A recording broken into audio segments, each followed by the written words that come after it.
दोस्तों आज के इस वीडियो में हम बात करने वाले हैं पोस्ट मैट्रिक या post matric other than intermediate के बच्चे जो हैं उनका स्टेटस जो है वो अब जारी हो चुका है। फाइनल स्टेटस जो होता है वो जारी हो चुका है, तो वो स्टेटस आप कैसे चेक कर सकते हैं और अगर आपके फॉर्म में करेक्शन है या आपका फॉर्म पूरा वेरीफाई हो चुका है, ये कैसे आप चेक कर सकते हैं। ये सारी चीज़ें आज इसके इस वीडियो में हम जानेंगे। उससे पहले मैं आपको इसका डेटा शीट दिखा देता हूँ कि इसकी क्या क्या डेट है, करेक्शन करने की क्या डेट है और फॉर्म को आगे फॉरवर्ड करने की क्या डेट है। ये सारी जो डेटा शीट है वो पहले एक बार आप उस पर हम नज़र डाल लेते हैं कि क्या क्या डेट होगी। उसके बाद में फिर आगे जो प्रोसेस है उसको बात करते हैं कि कैसे आप अपना देख सकते हैं अपने फॉर्म में करेक्शन है या नहीं है। अगर करेक्शन है तो उसको क्या सही करना है, किस स्टेज पे क्या करेक्शन किया जाएगा, ये सारी बातें इस वीडियो में हम जानने वाले हैं। वीडियो में आगे बढ़ने से पहले अगर आप इस चैनल पर नए आए हैं तो ऐसे ही और भी अपडेट से जुड़े रहने के लिए इस चैनल को सब्सक्राइब कर लीजिएगा, साथ ही वीडियो को एक लाइक कर देना। चलिए वीडियो में आगे बढ़ते हैं। जब आप scholarship.up.gov इस वेबसाइट पे आते हैं, जो कि ऑफिशियल लिंक है, इसका लिंक मैंने वीडियो के डिस्क्रिप्शन में भी दे दिया। अगर आप उस पर क्लिक करेंगे तो यहाँ आएंगे, तो यहाँ अगर हम डेटा सीट को चेक करेंगे क्या क्या डेट है, तो उसका डेटा सीट में अगर आप ओपन करेंगे तो नीचे आएंगे तो यहाँ अगर आप देखेंगे, यहाँ करेक्शन की जो डेट दी गई है उसकी डेट आप अगर देखें, यहाँ त्रुटिपूर्ण आवेदन को छात्रों के स्तर से सही करना, ये वाला जो डेट दिया गया है, ये यहाँ पे क्लियरली लिखा है कि आपका जो डेट है वो 12 फरवरी से लेके 15 फरवरी तक, यानी कि आज से ही स्टार्ट हो गया। ये करेक्शन का जो डेट है 12 फरवरी से 15 फरवरी के बीच में अगर आपके एप्लीकेशन में कोई करेक्शन है तो उसको सही कर सकते हैं। और साथ ही साथ 17 फरवरी तक आपको लास्ट डेट दी गई है इस फॉर्म को दोबारा से करेक्शन के बाद प्रिंट करके अपने कॉलेज या यूनिवर्सिटी में जमा करने के लिए। तो ये बात हो गई कि डेट क्या क्या है लास्ट। अब बात करते हैं कि ये करेक्शन क्या है, ये कैसे हम देखें। तो इसके लिए आपको सीधा स्टूडेंट वाले सेक्शन पे आना होगा और यहाँ लॉगिन करना होगा। अगर आप फ्रेश स्टूडेंट हैं, पहली बार इस बार फर्स्ट ईयर में आपने भरा है, सेकेंड ईयर में फर्स्ट टाइम भर रहे हैं, तो फ्रेश लॉगिन पे अगर आप रिन्यूअल वाले स्टूडेंट हैं, 11वीं 12वीं वाले हैं, अगर आप 12वीं में हैं और फर्स्ट ईयर में आपने 11वीं में भरा था तो आपने रिन्यूअल किया है, तो उसके लिए BBSc सेकेंड ईयर में है या थर्ड ईयर में आपने रिन्यूअल भरा, तो रिन्यूअल वाले सेक्शन पे। अब मेरे पास जो है वो एप्लीकेशन फ्रेश का है, तो इसके लिए यहाँ फ्रेश पे और जिस सेक्शन पे आप लॉगिन करना चाहते हैं, इंटरमीडिएट है तो इंटरमीडिएट या post matric other than inter है तो उस वाले सेक्शन को टिक कर लेंगे। और यहाँ टिक करने के बाद अपना एप्लीकेशन नंबर, जो रजिस्ट्रेशन फॉर्म मिला था, मोबाइल नंबर अपना और पासवर्ड, ये चीज़ें फिल करेंगे। उसके बाद फिर आप लॉगिन हो जाएंगे। अब मैं लॉगिन करता हूँ, फिर आगे की जो डिटेल है वो मैं आपको समझाता हूँ कि क्या क्या डिटेल आपको यहाँ फिल करनी है और कैसे आपको यहाँ पे पता चलेगा कि आपका जो करेक्शन है वो कितना है या क्या क्या करेक्शन आया और क्या करेक्शन आपको यहाँ करना है।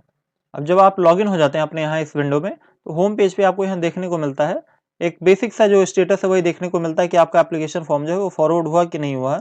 अब डिटेल्ड अगर आपको स्टेटस देखनी है तो उसके लिए आपको चेक करंट स्टेटस इस वाले सेक्शन पे आपको क्लिक करना होगा। जब आप इस पर क्लिक करते हैं तो आपके सामने ये लेटेस्ट जो आपका स्टेटस होगा वो ओपन कर देता है। अब अगर आप यहाँ देखें तो यहाँ पे दिखा रहा है कि आपका जो एप्लीकेशन है वो रजिस्ट्रेशन इस डेट में कंप्लीट हो गया था, आपका जो फाइनल सबमिशन था वो आपने इस डेट में फाइनल सबमिट कर दिया था, और जो आपका कॉलेज था या यूनिवर्सिटी जो थी वो आपकी इस डेट में फॉरवर्ड कर दी है।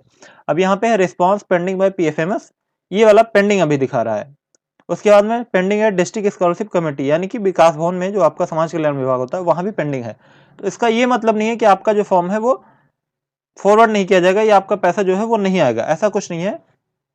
क्योंकि ये जब सारी डेट चली जाती है, करेक्शन की डेट है और कॉलेज को जो फॉरवर्ड करने की लास्ट डेट होती है, वो जब सारी डेट खत्म हो जाती है उसके बाद में ये स्टेटस सारे समाज कल्याण विभाग से या PFMS से स्टेटस जो है वो तब अपडेट होते हैं। तब तक के लिए ऐसा ही स्टेटस रहता है। अब इनके फॉर्म में कोई करेक्शन है कि नहीं है, इनको अब करेक्शन करना होगा कि नहीं, ये कैसे देखें। तो अगर आपका करेक्शन है तो यहाँ पे सीधा दिखा देता है। अगर आपका कोई करेक्शन होता है तो करंट स्टेटस वाले सेक्शन में यहाँ करेक्शन दिखा देता है कि आपका ये करेक्शन है। या अगर यहाँ नहीं दिख रहा होता तो आपका इसी लॉगिन पे अगर आप यहाँ आते तो नीचे आप थोड़ा स्लाइड करके आते तो यहाँ जहाँ पे संस्था में जमा करनी है तो आवेदन प्रिंट करें, इसकी जगह पे आवेदन पत्र को संशोधित करें, ये वाला विकल्प आपको दिख रहा होता है नीचे। अगर आप देखेंगे जो यहाँ ऊपर विकल्प दिख रहा है आवेदन पत्र को संशोधित करें, ये वाला विकल्प उठ के यहाँ पे नीचे आ जाता कहीं, और ये वाला ऑप्शन नहीं होता उस समय। तो इस फॉर्म में चूंकि ऐसा कुछ नहीं दिख रहा है तो इनके फॉर्म में कोई करेक्शन नहीं है। अगर आपके फॉर्म में करेक्शन होता है तो यहाँ पे क्लियरली वो आपका एप्लीकेशन ऑटोमेटिक यहाँ शो करने लगता है कि आपके फॉर्म में कोई करेक्शन है, उसको संशोधित करें और आवेदन पत्र को संशोधित करें, ये वाला विकल्प आपका नीचे से होने लगता है। यहाँ संस्था में आवेदन को जमा करने इसकी जगह पे ये वाला ऑप्शन शो हो जाता है। तो आप इस चीज से भी देख सकते हैं कि आपके फॉर्म में कोई करेक्शन है या नहीं है। अगर यहाँ नहीं भी शो कर रहा है किसी वजह से, इस करंट स्टेटस वाले सेक्शन में अगर नहीं शो कर रहा है, तो आप वहां से देख सकते हैं और वहां से जान सकते हैं कि आपके फॉर्म में करेक्शन है कि नहीं है।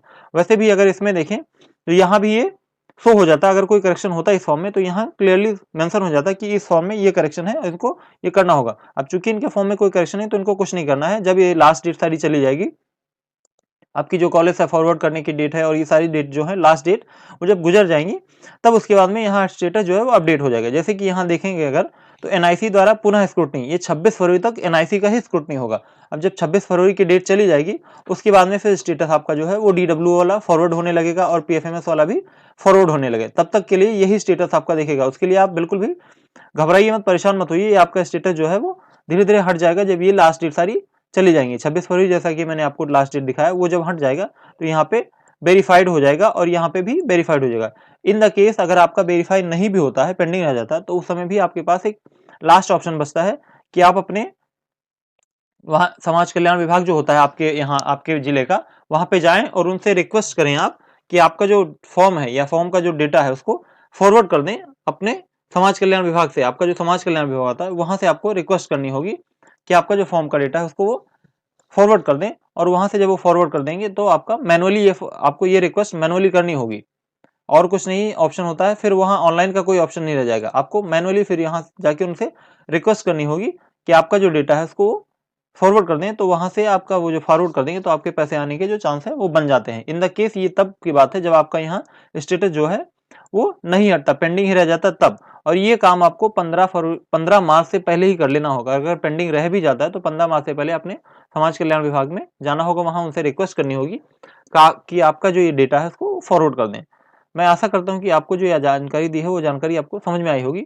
ऐसे ही और भी अपडेट से जुड़े रहने के लिए इस चैनल को भी सब्सक्राइब कर लीजिएगा, साथ ही वीडियो को लाइक कर देना।